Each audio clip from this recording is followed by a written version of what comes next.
ആദ്യത്തെ ഫസ്റ്റ് സ്റ്റേജിൽ, അതായത് ഫസ്റ്റ് ഫേസിൽ ഏകദേശം 1000-ൽ പരം പാലസ്റ്റീൻകാരെയാണ് ഇസ്രായേൽ മോചിപ്പിക്കേണ്ടത്. ടോട്ടൽ ഏകദേശം ഇസ്രായേൽ പറയുന്ന കണക്ക് കൂട്ടുന്നത് ഏകദേശം 100ഓളം ഹോസ്റ്റേജസ് ഹമാസിൻ്റെ കസ്റ്റഡിയിലുണ്ട്.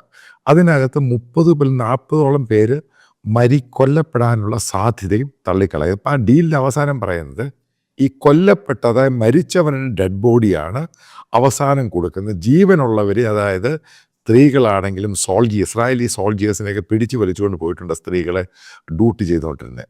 അപ്പോൾ അവരെ ഉൾപ്പെടെ ഈ ഫസ്റ്റ് ഫേസിലും സെക്കൻഡ് ഫേസിലും, അതായത് ഫസ്റ്റ് 33 പേരിൽ അവരുണ്ടാകും. അടുത്തത് പിന്നെ അസുഖമുള്ളവരും, അതായത് കൊച്ചുകുട്ടികളൊക്കെ ഇതിൻ്റെ അകത്തുണ്ട്. അവരെയും ഈ സ്റ്റേജിനകത്ത് റിലീസ് ചെയ്യുമെന്ന് പറയുന്നു. ഇതിൻ്റെ രണ്ടാമത്തെ സ്റ്റേജ് എന്ന് പറയുന്നത് അതായത് ആണുങ്ങളായിട്ടുള്ളവരെയാണ് രണ്ടാമത്തെ സ്റ്റേജിൽ ഏറ്റവും